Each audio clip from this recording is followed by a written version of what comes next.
Welcome back, guys. So as you can see, we are still at the base. I'm currently wearing just random gubbins and whatnot. And there's a reason for that, and that reason is I still haven't quite got everything where I want it. We have a lot of equipment. This is like the master end of, if I absolutely have to, this is what I'll use. My frames are tanking for some reason. I'm not entirely sure why, but they are. Okay, they seem to have come back. But anyways, because I don't have everything set up, we're going to be doing something else today.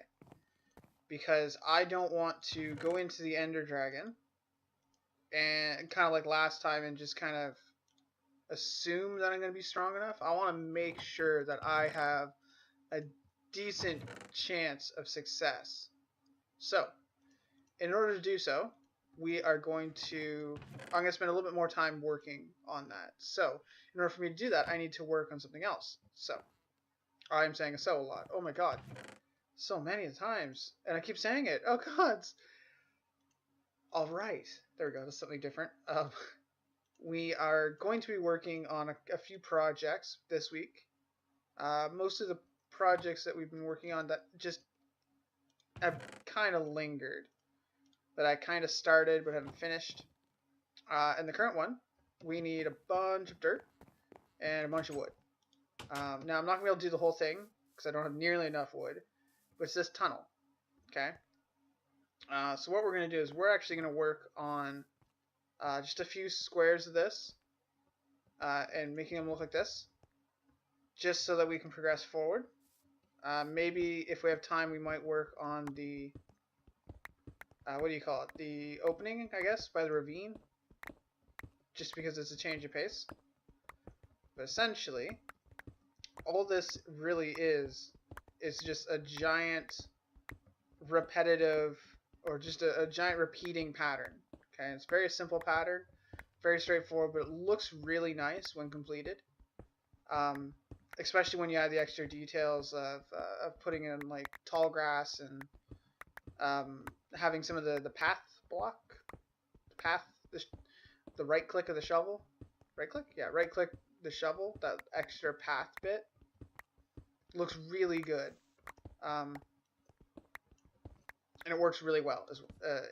So what we first need to do is we need to put some more torches back up because I don't want it to get dark and death and evil. So first thing I'd like to do is put down the grass. Or the dirt, I guess, because that allows the grass to grow while I'm working, right? Make sense? It makes sense to me.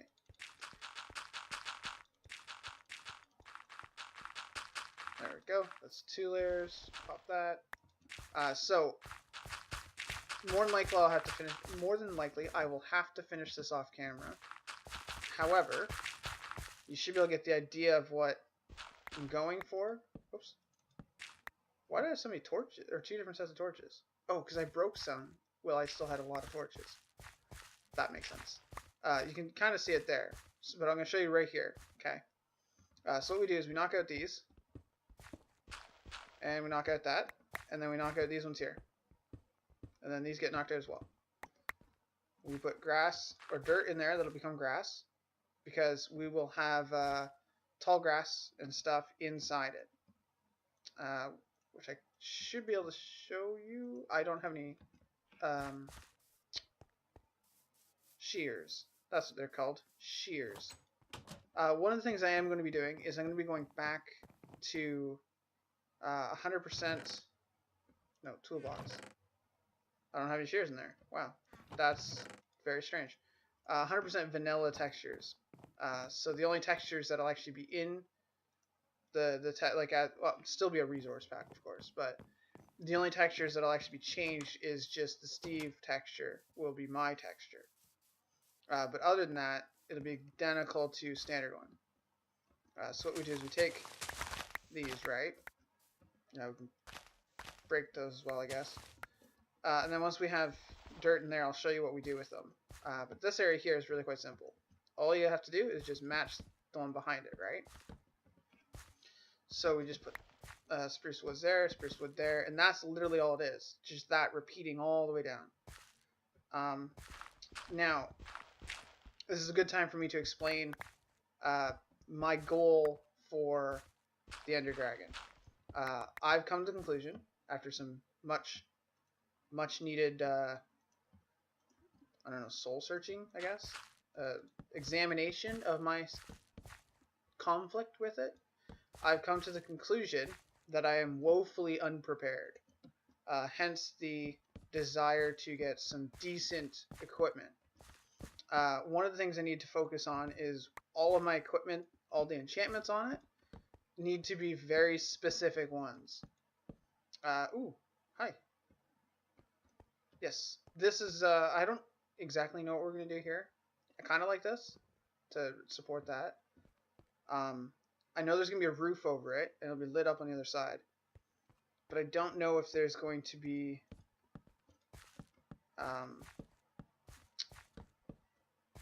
if it's going to be sealed in. I'm pretty sure it's not. I'm thinking probably iron bars running it, just to give us like that safety feel to it, but you can still see down into it. There's some iron right there. But anyways, the Ender Dragon itself, okay, is a lot more difficult than I thought it was going to be. I do remember fighting it once, and it was a long fight, don't get me wrong. It was like a 45-minute fight. But it was literally, I went into the center of the towers,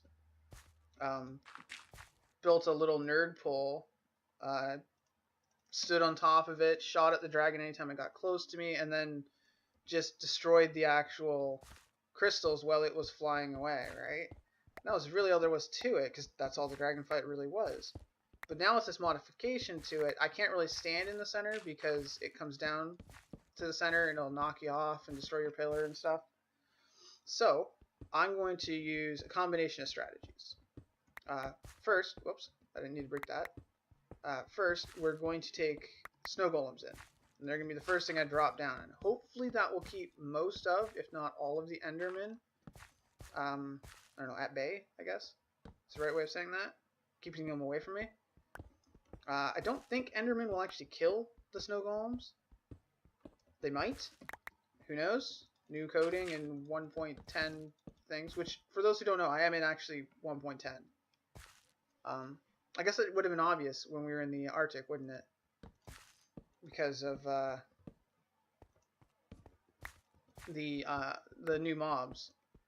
But anyways, so we're going to use the snow golems to hopefully distract the Endermen. I don't know if they'll distract the Endermen if I look at them.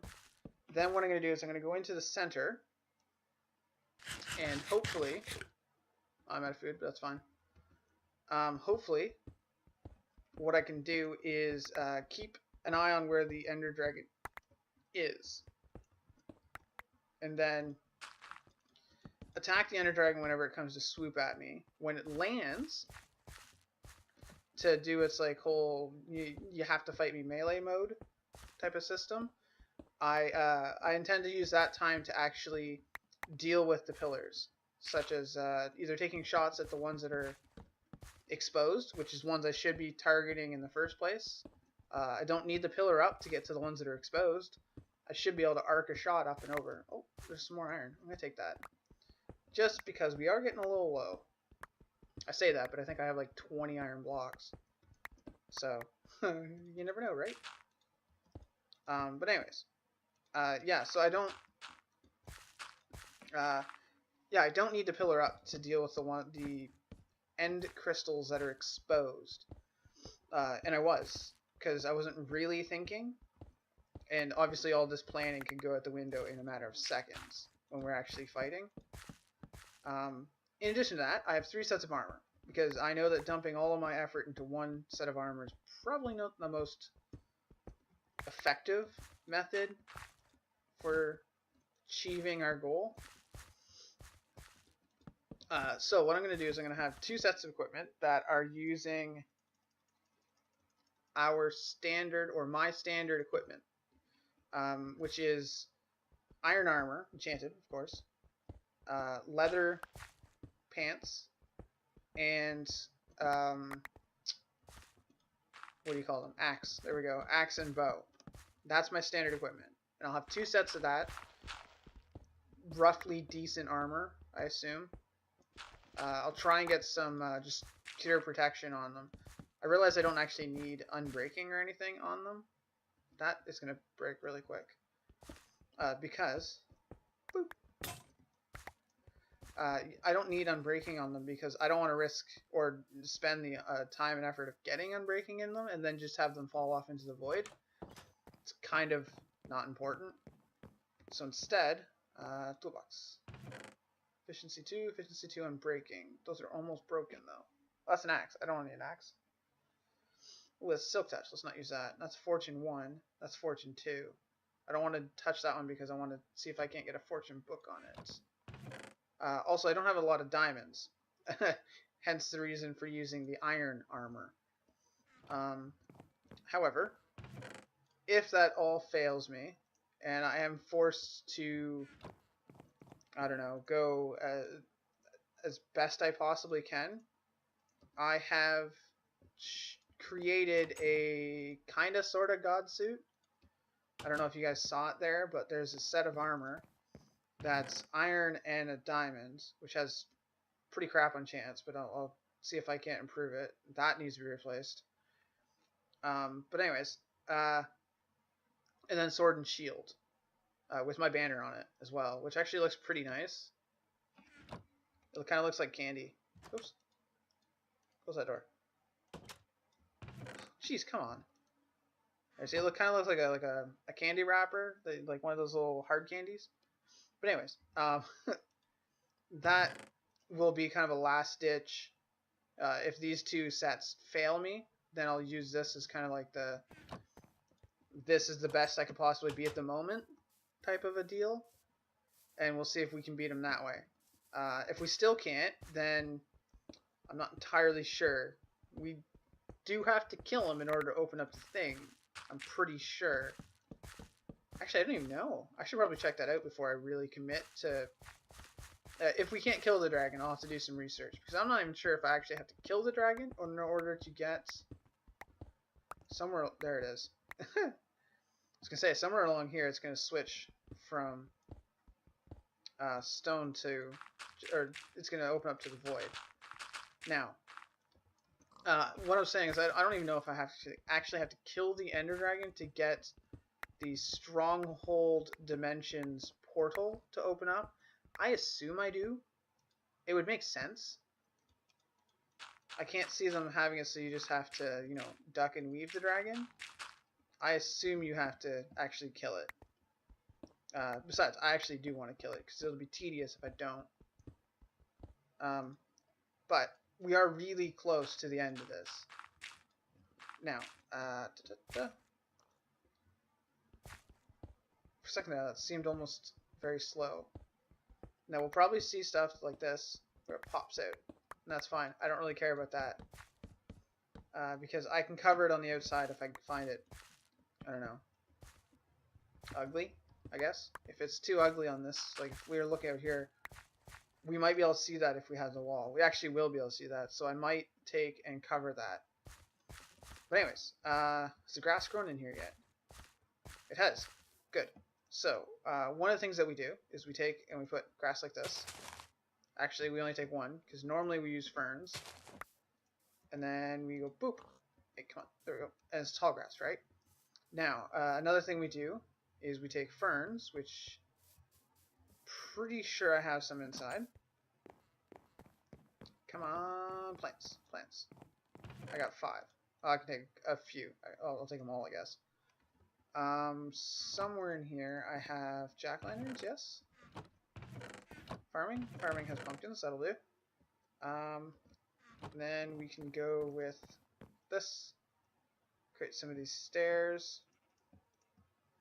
And create some trapdoors. Which, I don't know if you noticed, but I have converted back to the standard trapdoors. In preparation for returning to just the standard default textures. So, what we do is we put another fern here, and then we put like fern here. Because the idea is that the tall grass, along with reeds, which is another one we use, is kind of to break up the fern pattern. So this is a normal one with the ferns in it, and then this is a broke up pattern, and that's all the way in every one of these, all the way down. It is a relatively busy, but when everything's said and done, it actually looks really good. Now when it comes to the ceiling, this part here needs to go like so, just so that we can cover up this block, because that block gets to be a jack-o'-lantern, which I'll actually have to make some. There we go. We'll take this. My inventory is just full of crap. Now, one of the things that's going to happen is all of the ceiling is supposed to be just smooth stone, so a lot of it will have to get dug out and replaced anyways. Then we take these and we go like that. And if I do it here again, I can actually show you.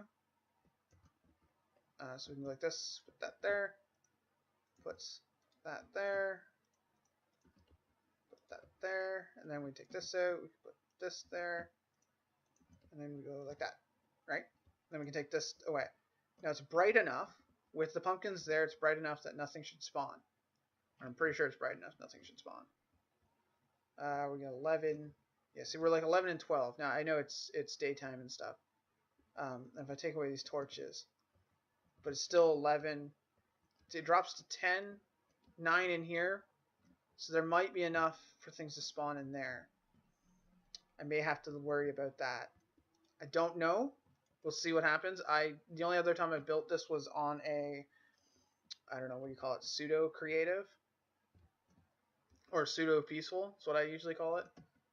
Which is essentially you stick the game on hard mode, then you get a command block or enter the commands that makes it so that the do mobs spawning, and you turn it false.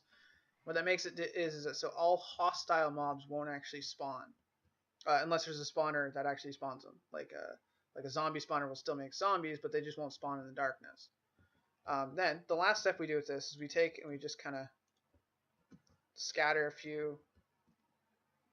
a few little pathway blocks, and then we take the bone meal and we bone meal the section, and we bone meal again, and we can like pop out one here. I mean, like maybe we don't want that one there, and it creates this almost overgrown type feeling to the pathway, and we'll do this all the way along until we get to here, which then we'll have to do a modified version for the opening, and then it can pick up and continue all the way back across here and straight into the skeleton spawner. But anyways, I'll work on this off camera. Wow, I'm just talking super fast for some reason. I'm not entirely sure why. Wow. I'll work on this off camera, and I'll get this done. Hopefully, I can show it to you next episode, which we'll be working on the void, something that we plan to work on for a long time, but never really got around to. And that's the little hole that's over there that goes down into our nether portal. That's what we're going to work on next. We're going to decorate it. But anyways, I'll see you when I see you.